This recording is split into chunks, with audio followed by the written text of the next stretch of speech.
Well, actually, such a thing as inflation does exist, and the number of wars that have now gone up to 18. I'm going to reflect these things in what I hope will be a fairly challenging address. People of a nervous disposition should leave now. I'm very careful which invitations I accept and which I don't. 2.5 years ago, I turned down one to appear on Strictly Come Dancing. They always had an old bloke in those days, and it was done the following year by John Sargent, who ruined it for all of us. I had no hesitation in accepting this one at all, partly because I've spent so much of my life beyond the rim of the civilized world, not only in the war zones, but also in the House of Commons. And that's very much in that category. And I want to draw a few provisional conclusions about how you survive in hard times.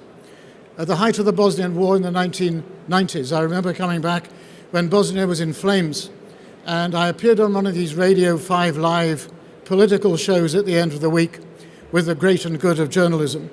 And it turned out that the big issues of the day were the position of Eurosceptics in the cabinet and whether or not the winner of the national lottery was entitled to anonymity.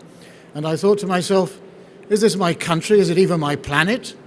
Well, and I thought we were either living in a fool's paradise or a state of grace. And I inclined to the theory of the fool's paradise.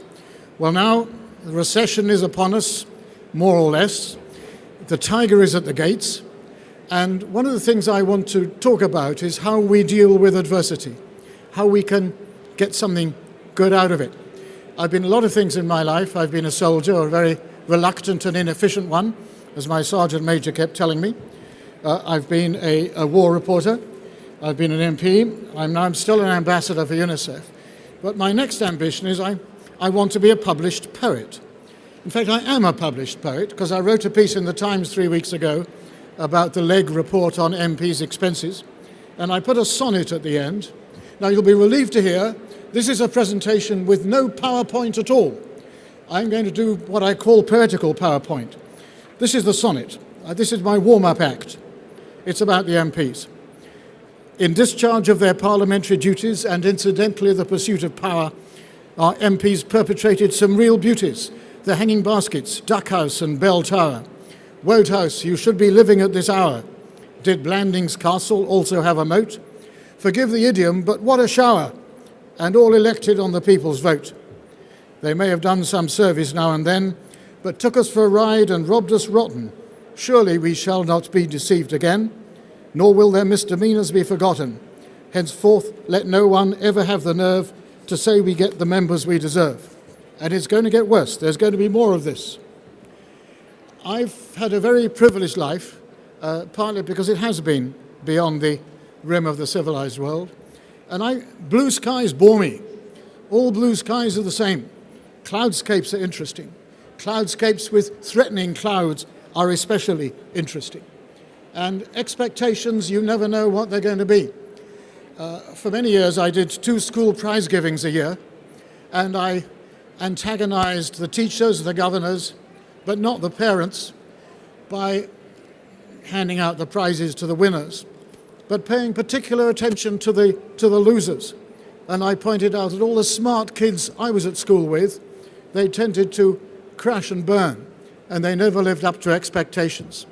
But it was the little guys. It was the ones who were the despair of their teachers, who went on to do great things. And something like this happened to me in the army. It was a long time ago. And I was persuaded to take what was then called the WOSB, the War Office Selection Board, the officer selection test, exactly the same test that the Royal Princes Harry and William so easily and unsurprisingly passed 2 years ago. Well, I failed mine. I failed it twice because the presiding officer insisted I should take it again. And I didn't mind until I saw the officers who passed. They were thick as 2 planks. So here's some more people's PowerPoint. The first of life's inspections that I failed was the Army's officer selection test. The smoother, smarter, posher ones prevailed. I was, of course, the awkwardest in any awkward squad. The brigadier told Private Bell to take himself elsewhere. Bless him, because those 2 years in the ranks taught more than any university. The officers' entitlements, no thanks. Besides, they seemed as thick as 2 short planks. Not to be trusted with a troop of tanks, their acumen would hardly break the banks. Better the uses of adversity. That was the lesson of the corporal's mess. We learn much more from failure than from success. So here's the moral of this soldier's story. Don't ever dream of trailing clouds of glory. Play the long game, don't try to fly too high, and never catch the sergeant major's eye. Life's not a sprint, but more a marathon. The winner is the one who bashes on. And this is a kind of a bash on regardless speech. I've worked in two professions, politics and journalism, which attract peculiarly aggressive, competitive, and not always admirable people. I find my experience of the military, and I'm still close to them, they've got it much better. They know that you succeed together or you fail together, so they tend to succeed together. And what I did in the war zones, Bosnia especially, but Vietnam too, was to try to militarize what we were doing, to take the edge of competition out of it, not to think that you always are going to succeed at somebody's expense. And in Sarajevo in '92, I actually initiated a pool of all the journalists so that they could share each other's coverage. Of course, it penalized the brave and rewarded the lazy, but it saved lives. And the next thing I would tell you about times of adversity is you find out who you are.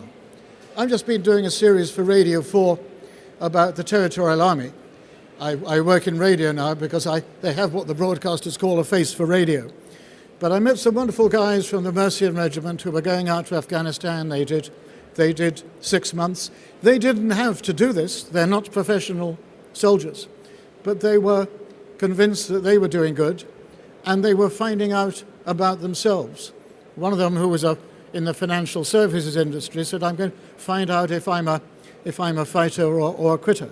And he found out he was one who stayed.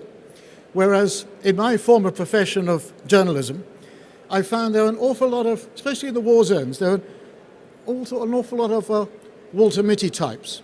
You know what the Texans say, people are sometimes all hat and no cattle. Well, you get that in journalism as well. So here's another bit of PowerPoint. This is from the war zones. They turn up in their combats, clean and pressed, equipped with body armor, suave and willing to go to war, even in the cannon's mouth. But then it starts and they are unimpressed. They'd rather keep their distance from the killing. The war is to the north and they head south. There's something to the risk of being killed that tends to put the fashionista off. He looks the part over a war zone beer. In showmanship, he is uniquely skilled, but face to face with a Kalashnikov, he tends to change his mind and go elsewhere. In a war zone, the name of the game is survival, and I rather suspect that in some of the businesses and enterprises represented here, the name of the game is going to be survival until the good times start rolling again. And one thing about this, you will find that if you're living hand to mouth and day to day, you really don't know where the next dangers are coming from. You are peculiarly alert. You're in a state of heightened awareness. I certainly was. You get a sense of where the danger lies. Years and years ago, in 1972, in the Vietnam War, I used to take a taxi from what was then Saigon to the front line. And every week I did it, the journey was shorter, because the Viet Cong and the North Vietnamese were closing in. And one day I was in a taxi with John Pilger, who is quite famous these days. And suddenly we found ourselves in a village where everything was very quiet. And then I looked and I saw that this particular village not only had no people in it, but it had no chickens either. And the moral I drew, I was in the middle of no man's land. So in today's environment, I think you have to be very wary of getting into the business situation of the village with no chickens. You've got to be aware when it's time to turn tail and not to invest any more of your time.